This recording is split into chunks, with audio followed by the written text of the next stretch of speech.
Hello everyone, welcome to my channel.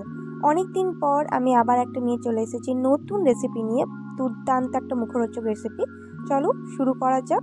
প্রথমেই বলে দিই কী কী লাগছে। বাঁধাকপি লাগছে, পেঁয়াজ কুচি, ধনেপাতা কুচি আর লঙ্কা কুচি। এবার আমি প্রসেসটা দেখাবো কীভাবে করতে হবে। চলো শুরু করি।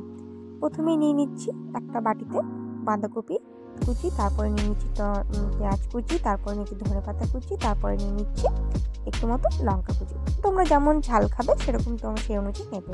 দেন তারপর নিচ্ছি হলুদ গুঁড়ো, তারপরে দিয়ে দিচ্ছি ধনে গুঁড়ো 8 চা চামচ, তারপরে দিয়ে দেব কাশ্মীরি লঙ্কা গুঁড়ো 8 চা চামচ, তারপরে দিয়ে দেব এরপরে চাট মশলা 8 চা চামচ,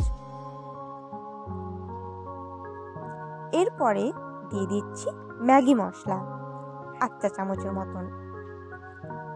দেন তারপরে দিয়ে দিচ্ছি একটু কাসুরি মেথি। কাসুরি মেথি দিলে দেখবে একটু টেস্টটা অন্যরকম আসবে। এরপরে দিয়ে দিচ্ছি বেসন। বেসনটা দিয়েছি আমি 3 চামচের মতন। বেসনটা যেহেতু আমি 3 চামচ দিয়েছি, তাই আমি চালের গুঁড়ো দিচ্ছি 1.5 চামচ। তোমরা চালের গুঁড়োর বদলে কর্নফ্লাওয়ারও ইউজ করতে পারো। এরপরে আমি দিয়ে দিচ্ছি একটা ডিম।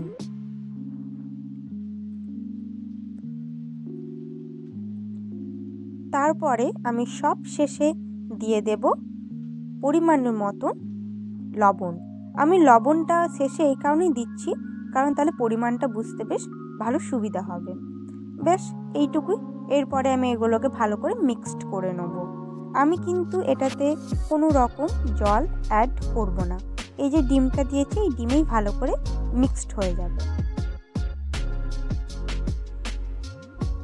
এই দেখো মিক্সড হয়ে গেছে, কত সুন্দর লাগছে। এবারে আমি কড়াই বসিয়ে দিয়েছি, কড়াই তেল দিয়ে দিচ্ছি। তেলটা এবারে ভালো করে গরম হয়ে যাবে। গরম হয়ে গেলে আমি একে একে পকোড়াগুলোকে ছেড়ে দেবো গরম তেলে। এটা কিন্তু তোমরা লো ফ্লেমে ভাজবে।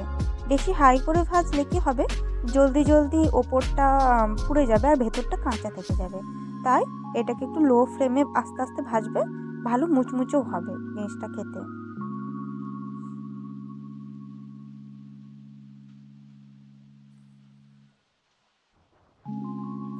আর এখানে আমি সব এক এক করে সব পকোড়াগুলোকে ছেড়ে দিয়েছি, ছাড়াও হয়ে গেছে। এবারে এটাকে হালকা করে ভেজে নেবো। আর এক পাশটা ভাজাও হয়ে গেছে, আর এক পাশটা ভেজে নেওয়া হয়ে গেলে আমি প্লেটে সার্ভ করে নেব। দেন রেডি ক্যাবেজ পকোড়া। তোমাদের কেমন লাগলো এই রেসিপিটা অবশ্যই আমাকে কমেন্টে জানিও। আর তোমরাও এই রেসিপিটা একবার বাড়িতে ট্রাই করে দেখতে পারো, তোমাদেরও ভালো লাগবে। সো আজকের ভিডিওটা এতটুকুই। দেখা হবে আমার আবার অন্য কোনো ভিডিওতে। তোমরা সবাই ভালো থেকো, বাই বাই।